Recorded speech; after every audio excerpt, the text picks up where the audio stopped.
오늘 새벽에 우리에게 주시는 하나님의 말씀은 사도행전 28장 1절에서부터 31절까지의 말씀, 우리 다 같이 한 목소리로 합독하시겠습니다. 시작. 우리가 구조된 후에 안즉 그 섬은 멜리데라 하더라.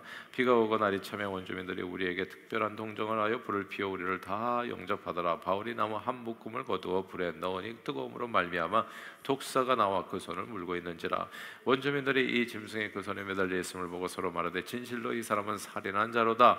바다에서는 구조를 받았으나 공의가 그를 살지 못하게 함이로다 하더니 바울이 그 짐승을 불에 떨어버리매 조금도 상함이 없더라.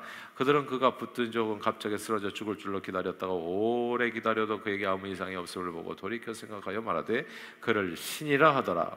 이 섬에서 가장 높은 사람 보블리오라 하는 이가 그 근처에 토지가 있는지라 그가 우리를 영접하여 사흘이나 친절히 머물게 하더니 보블리오의 부친이 열병과 이질에 걸려 누워있거늘 바울이 들어가서 기도하고 그에게 안수하여 낫게 하며 이러므로 섬 가운데 다른 병든 사람들이 와서 고침을 받고 후한 예로 우리를 대접하고 떠날 때에 우리 쓸 것을 배에 실었더라. 석 달 후에 우리가 그 섬에서 겨울을 난 알렉산드리아 배를 타고 떠나니 그 배의 머리 장식은 디오스구로라. 수라구사에 대고 사흘을 있다가 거기서 둘러가서 레기온에 이르러 하루를 지낸 후 남풍이 일어나므로 이튿날 보디올에 이르러 거기서 형제들을 만나 그들의 청함을 받아 이래를 함께 머무니라. 그래서 우리는 이와 같이 로마로 가니라. 그곳 형제들이 우리 소식을 듣고 아피오 광장과 트레베스 타베르네까지 마주러 오니 바울이 그들을 보고 하나님께 감사하고 담대한 마음을 얻으니라. 우리가 로마에 들어가니 바울에게는 자기를 지키는 한 군인과 함께 따로 있기에 허락하더라. 사흘 후에 바울이 유대인 중 높은 사람들을 청하여 그들이 모인 후에 이르되 여러분 형제들아, 내가 이스라엘 백성이나 우리 조상의 관습을 배척한 일이 없는데 예루살렘에서 로마인의 손에 죄수로 내준 바 되었으니 로마인은 나를 신문하여 죽일 죄목이 없으므로 석방하려 하였으나 유대인들이 반대하기로 내가 마지못하여 가이사에게 상소하며 내 민족을 고발하려는 것이 아니니라. 이러므로 너희를 보고 함께 이야기하려고 청하였으니 이스라엘의 소망으로 말미암아 내가 이 쇠사슬에 매인 바 되었노라. 그들이 이르되 우리가 유대에서 내게 대한 편지도 받은 일이 없고 또 형제 중 누가 와서 내게 대하여 좋지 못한 것을 전하든지 이야기한 일도 없느니라. 이에 우리가 너희 사상이 어떠한가 듣고자 하니 이 바에 대하여서는 어디서든지 반대를 받는 줄 알기 때문이라 하더라. 그들이 날짜를 정하고 그가 유숙하는 집에 많이 오니 바울이 아침부터 저녁까지 강론하여 하나님의 나라를 증언하고 모세의 율법과 선지자의 말을 가지고 예수에 대하여 권하더라. 그 말을 믿는 사람도 있고 믿지 아니하는 사람도 있어 서로 맞지 아니하여 흩어질 때에 바울이 한 말로 이르되 성령의 선지자 이사야를 통하여 너희 조상들에게 말씀하신 것이 옳도다 일러수되 이 백성에게 가서 말하기를 너희가 듣기는 들어도 도무지 깨닫지 못하며 보기는 보아도 도무지 알지 못하는도다. 이 백성들의 마음에 우둔하여져서 그 귀로는 둔하게 듣고 그 눈은 감았으니 이는 눈으로 보고 귀로 듣고 마음으로 깨달아 돌아오면 내가 고쳐줄까 함이라 하였으니 그런즉 하나님의 이 구원이 이방인에게로 보내어진 줄 알라. 그들은 그것을 들으리라 하더라. 바울이 온 이태를 자기 셋집에 머물면서 자기에게 오는 사람을 다 영접하고 하나님의 나라를 전파하며 주 예수 그리스도에 관한 모든 것을 담대하게 거침없이 가르치더라. 아멘.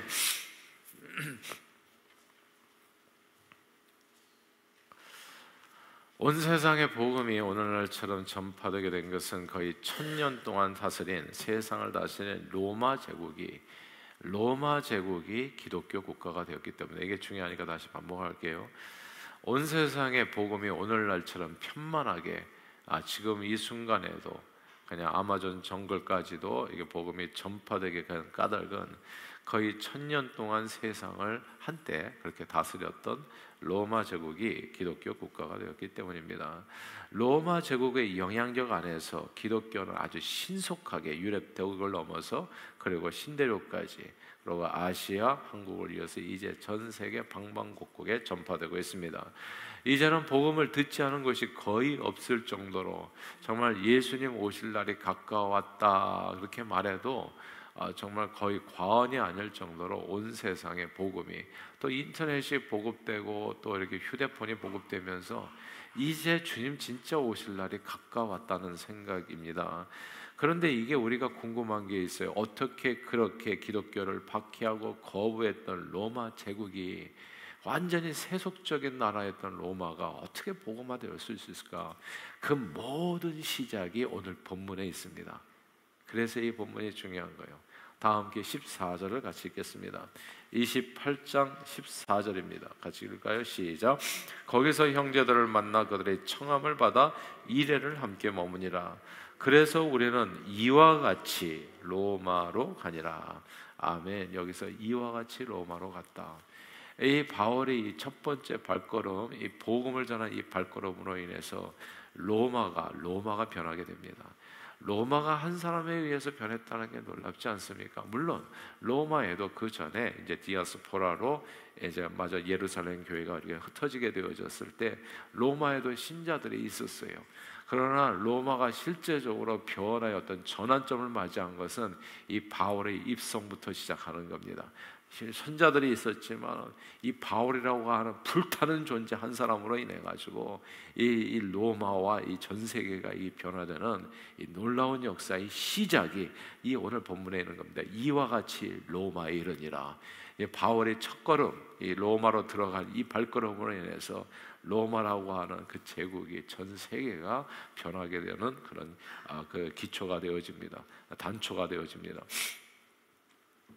사도 바울이 근데 이 로마에 가서 복음을 전하는 게 이게 참 놀라운 스토리인데요. 오늘 본문 이야기뿐만 아니라 본문까지 오는 얘기 자체가 정말 한 편의 드라마예요. 그러니까 하나님께서 쓰시는 한 편의 드라마.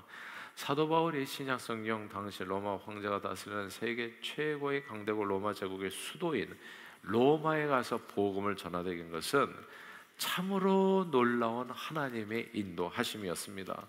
원래 이게 바울의 계획으로 이렇게 된 게 아니거든요. 전략을 세워서 누구에게 후원을 받아서 로마로 간 게 아니에요.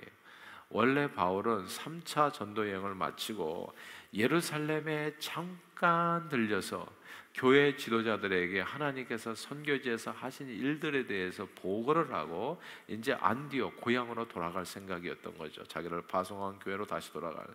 근데 파송한 교회로 다시 돌아가기도 전에 예루살렘에 잠깐 들려서 선교 보고를 할 때 많은 사람들이 사실 들어가기 전서부터 많은 사람들이 바울에게 이제 위험을 갖다가 예고해 주었습니다. 가지 말라고, 예루살렘은 가지 말고 바로 안디옥으로 가라. 그런데 이 바울이 굳이 예루살렘에 들어가서 이제 보고를 하고 그리고 그 교회 지도자를 만나서 이제 이렇게 이제 주장을 했었던 거예요. 그리고 또 오히려 자기를 말리는 사람들에게 나는 복음을 위해서 죽을 각오도 되어 있다 하니까 많은 사람들이 주의 뜻이 이루어지리라 하고 그냥 바울 뜻대로 할 수 있도록 그렇게 양보를 하게 된 거죠. 이제 그런 마음으로 예루살렘에 들어갔는데 정말 많은 사람이 예언대로 예상대로 바울은 그곳에서 유대인들에게 붙잡혀 죽을 고비를 맞이하게 됩니다. 근데 그때 또 때마침 누가 도착하냐면 천부장 루시아가 도착하는 거예요. 그래서 딱 죽어도 하나도 이상하지 않은 순간에 천부장 루시아가 마치 기다렸다는 듯이 또 딱 나타나가지고 바울을 거기서 또 구원해 냅니다. 루시아는 로마 시민권을 많은 돈을 주고 산 사람인데 어떻게 해서 이제 로마에 충성해서 로마 사람이라면 이 사람은 굉장히 우러러보는 경향이 있어요. 왜냐하면 자기가 많은 돈을 주고서 산 로마 시민이잖아요. 그러니까 우러러보는 경향이 있는데 그 로마 시민이 뭐 지금 맞아 죽을 위기라고 하니까 그냥 로마에 충성하고 또 로마 제국 안에서 이렇게 인정받고 성공하고픈 열망이 너무 큰 사람이기 때문에 일개 유대인인 줄 알고 잡아서 족치려고 했던 사도 바울이 날 때부터 로마 시민이었단 말에 깜짝 놀라서 그 순간부터 사도 바울을 유대인들로부터 보호하는 수호천사로 변하고 마는 겁니다. 이 천부장의 1000명의 부하들을 거느린 이 로마의 이 장군이 그냥 일개 그냥 사도 바울 한 사람 유대인 로마 시민이라는 말 듣고 그 사람의 수호천사가 되는 거예요. 그러나 40명이나 단식하면서 바울을 죽이겠다고 결심한 결사대가 준비되어 있다는 말을 전해 듣고 천부장 루시아는 자기 통치권 안에서 로마 시민이 죽을 수 있다는 이 두려움에 사로잡히는 겁니다. 누가 이렇게 자기가 지금 다스리고 있는데 예루살렘을 거기에서 로마 시민이 그냥 유대인 현지인에게 맞아 죽었다. 근데 그 일에 대해서 자기가 설명을 잘 못한다 한다면 어떻게 되겠어요? 자기 입지가. 그러니까 이게 두려움이 돼가지고 어떻게 해서든지 바울을 지키려고 아주 눈을 빨갛게 하고서 이제 이렇게 지키면서 아무래도 자기가 이 예루살렘에서 바울을 지키지 못할 수도 있다는 생각에 이제 가이사라로 이제 바울을 안전하게 호위해서 보내게 되죠. 가이사라는 그때 로마 총독이 와서 다시, 예전에는 로마 총독 빌라도가 예루살렘에 있었는데 가이사라로 옮긴 거예요. 가이사라가 훨씬 더 큰 도시거든요. 그래서 가이사라에 있는 이 벨레스 총독에게 이제 이렇게 이 바울을 보내게 됩니다. 그러니까 공을 떠넘긴 거예요. 자기가 혹시라도 잘못해가지고 로마 시민이 죽으면 안 되니까 이제 정치적인 그런 이유 때문에 이제 잘 편지를 써가지고 제가 이거 잘 보호해가지고 자기가 한 공로를 갖다가 크게 부각시키고 그리고 자기가 보호해서 그 다음에 벨레스 총독을 아주 존경하는 것처럼 그렇게 편지를 써가지고 이렇게 보내게 되는 겁니다. 그래서 바울은 가이사랴에서 자기를 죽이려고 쫓아온 또 유대인들 앞에서 또한 바울을, 또 이 사람이 굉장히 아주 그냥 순식간에 전국구가 된 거예요. 바울의 이름을 모르는 사람이 없어진 거예요. 일이 커졌으니까. 천부장이 이렇게 막 편지를 써서 왔다 갔다 할 정도가 됐으니까 바울이 이때까지만 해도 굉장히 이렇게 시골에서 돌아다니고 복음 전하고 이런 사람이었는데 이제는 정말 가는 데마다 이 사람은 전염병이라고 얘기하는 것처럼 이게 점점 그 세력이 커지는 거예요. 바울이라는 사람을 아무도 몰랐는데 모든 사람이 알게 된 거예요. 그래서 이 유대인들 앞에서 또한 바울의 변론을, 이 사람 도대체 누구기 때문에 이렇게 온 세상에 바울 이렇게 시끄럽냐 해가지고 로마 총독 앞에서도 이제 변명이 아닌 복음을 전할 수 있는 기회를 갖게 됩니다. 그래서 벨릭스 총독 앞에서 복음을 전했는데 이게 뭐 별못 신통이에요. 그래서 해가 바뀌어가지고 이제는 신임 로마 총독 베스도가 또 이렇게 부임을 하게 되잖아요. 베스도도 또 이 바울의 이야기를 들었기 때문에 재판을 가지고 재판에 이제 관심을 가지고 이제 듣고자, 그래서 또 그 자기 혼자만 듣는 것이 아니라 가이사랴에 그때 그 당시에 거하고 있었던 모든 유력한 정치 지도자들을 한 자리에 모읍니다. 그래서 로마 총독과 그리파 왕과 천부장들 그 앞에서 진짜 정말 그 강단에 꽉 찬 그냥 가이사랴에서 날고 기는가 팔레스타인의 모든 그런 정치 지도자들 앞에서 바울이 자기를 변명하는 것이 아니라 복음을 전할 수 있는 기회를 갖게 되는 거예요. 야, 거기서 그래서 간증을 하잖아요. 그래서 사도행전 24장, 26장에 두 번씩이나 자기가 어떻게 크리스천이 됐는지를 설명을 하잖아요. 유대인 전체가 들고 일어나 바울을 죽이려 하지 않았다면, 그리고 바울이 로마 시민권자가 아니었다면 바울 사건이 이렇게 많은 정치 지도자들에게 큰 관심을 갖게 하지는 못했을 거예요. 그러나 그 모든 위기는 바울에게 지위 고하를 막론하고 모든 사람들에게 복음을 전하는 기회가 됐습니다.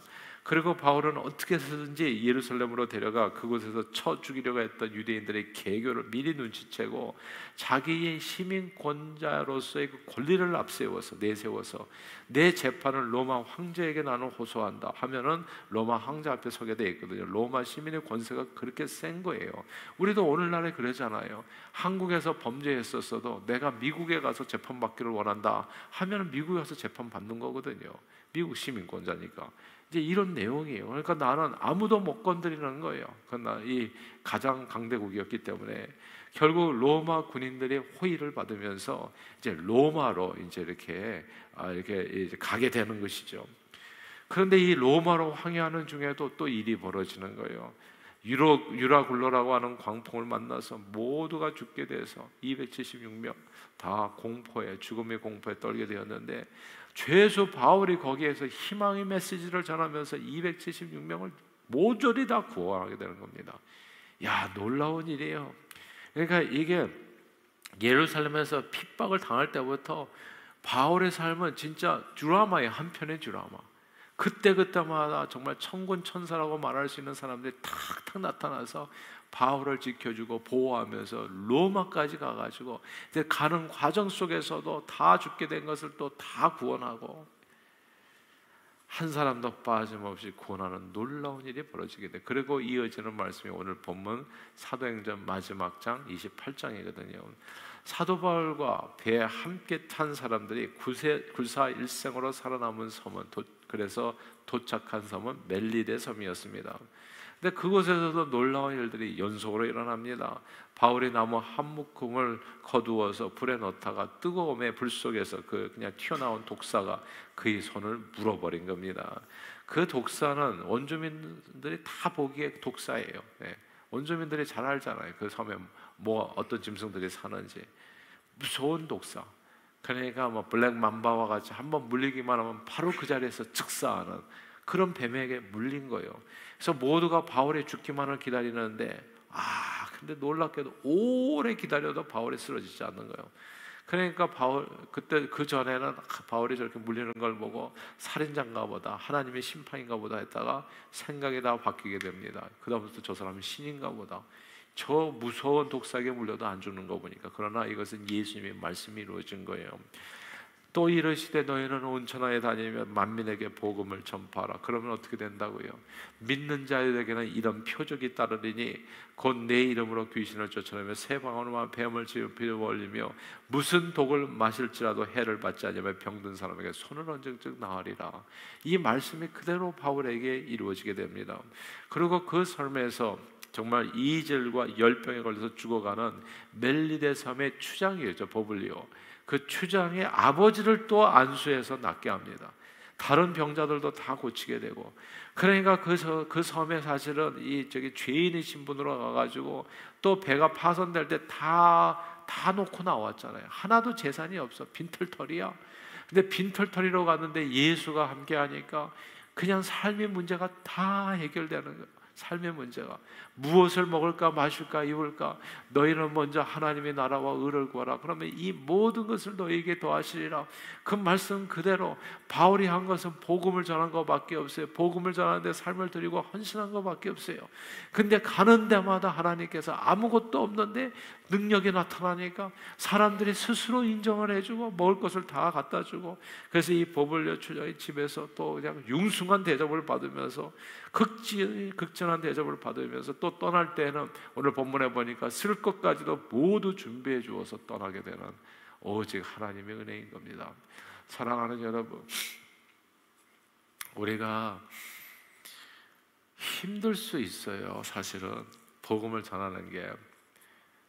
근데 그 전하는 게 힘들 수 있지만 복음을 전하면 그 힘든 것과는 상상할 수 없이 더욱더 힘든 인생의 모든 문제가 다 해결되는 겁니다. 딱 한 가지만 선택하라고 하면 그것은 예수 복음을 전하는 삶이에요. 그러면 나머지는 하나님께서 이루어 주시는 하나님의 축복이 되어집니다. 그렇게 바울이 로마를 갔다는 뜻이에요. 그리고 로마에서도 제일 먼저 유대인들을 위해서 또 복음을 전하죠. 근데 저들이 받아들이지 않는 바람에 이방인 선교에 더욱 열심을 내게 됩니다. 이방인 선교, 로마인들 선교를 얘기하는 겁니다. 그래서 로마인들이 변하게 되는 거죠. 온 세상이 변하게 되는 일이 벌어지게 된 거예요. 그 후에 어떤 일이 있었습니까? 로마 황제 네로 등등에 의해서 핍박을 받는 일도 있었지만 거대하지만 타락한 도시 로마는 결국 복음의 능력에 무릎을 꿇게 됩니다. 서서히 변하게 되고 기원후 313년 컨스탄틴 대제가 기독교를 국교로 공인하는 사태에 이르게 되어 완전히 세상이 바뀌게 됩니다. 이 모든 일들을 곰곰이 돌이켜보면 모든 일이 사람의 계획에 의해서, 치밀한 계획에 의해서 이루어진 것이 아니라 마치 우연히 연속인 것처럼 이루어졌다는 사실을 우리는 주목해야 됩니다. 예루살렘에서 그냥 변명하는 걸로 시작해가지고 가이사라, 로마 시민권, 그렇게 로마에까지. 사도행전은 이렇게 얘기하잖아요. 사도행전의 주제는 사도행전 1장 8절이라고 얘기합니다. 오직 성령이 너희에게 임하시면 너희가 권능을 받고 예루살렘과 온 유대와 사마리아와 땅 끝까지 이르러서 나의 증인이 되리라. 이렇게 얘기하잖아요. 그러니까 이게 성령이 하시는 역사가 선교라는 것을 알게 돼요. 내 지식과 내 경험으로 가는 것이 아니라 주님께서 인도하시는 길을 쫓아서 그냥 순종하면서 나갈 때 하나님의 나라가 이루어지고 하나님의 지키심과 보호하심과 축복하심이, 선하심과 인자하심이 정녕 나를 따라오게 돼서, 그래서 하나님 앞에 온전히 쓰임받고 주님 앞에 이르는 길이 이루어지게 되어집니다. 우리가 그래서 해야 될 일은 그저 하나님의 말씀에 순종해서 때를 얻든지 못 얻든지 복음의 일꾼으로 우리의 삶을 드리는 겁니다. 그러면 나머지는 누가? 성령님이 하시는 역사가 되더라고요. 성공적인 전도를 뭐라고 얘기합니까? 오직 성령의 능력으로 예수 그리스도만을 전하고 나머지는 하나님께 맡기는 거라고 얘기하잖아요. 이번에 시락교수 선교도 그렇고, 그리고 또 우리가 또 아마존 선교도 그렇고, 그러니까 우리가 선교적 도전을 갖다 그때그때 받을 때마다 우리가 해야 될 일은 그저 믿습니다, 순종하고 나가는 거예요. 인생의 사명은, 우리가 바울이 예전에는 이것도 하고 저것도 하고, 그리고 그의 잡은 사실 장막 기능에서 건축업에 종사하고서 돈을 버는 사람이었지만은, 그러나 그런 사명을 잊지를 않았어요.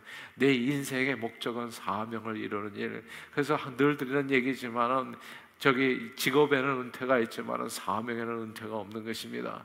주님 앞에 서는 날까지 내게 주어진 맡겨진 이 사명, 하나님의 은혜의 복음을 증거하는 일을 마치려 하면은 내 생명을 조금 더 귀한 것으로 여기지 않나. 그 뜻이 뭐냐면 죽을 때까지 내가 이 사명을 감당하면서 가겠습니다라고 하는 사도 바울의 신앙 고백인 거거든요.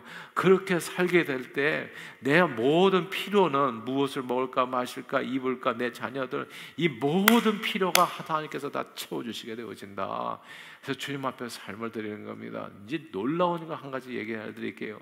우리 교단에서는요, 우리 자녀들은, 선교사 자녀들을 선교사 학교로 따로 떼어서 그렇게 분리시켜서 아이들을 교육합니다. 그러니까 선교사님들은 선교지에서 헌신하고, 그리고 아이들을 어린 시절에 우리가 보통 그러잖아요. 부모의 사랑이 많아야 된다. 그리고 또 할아버지 할머니도 애 많이 봐줘야 된다. 요즘에 애 낳으면 그냥 벌벌 떨잖아요, 애들이. 근데 그 선교지로 가서 우리 CNM의 선교사님들이 다 대부분이 그렇게 해요. 우리 이현호 선교사님 네 분도 그렇게 했고, 임병철 선교사님 네 분도 그렇게 했고. 그러니까 어린 시절에 그냥 아이들을 애 젖먹이고 나서 딱 떨어질 때, 초등학교 들어갈 때 되면 바로 딱 떨어져서 나가는 거예요. 그냥 그 아이들을 갖다가 그러니까 이게 연구를 했어요.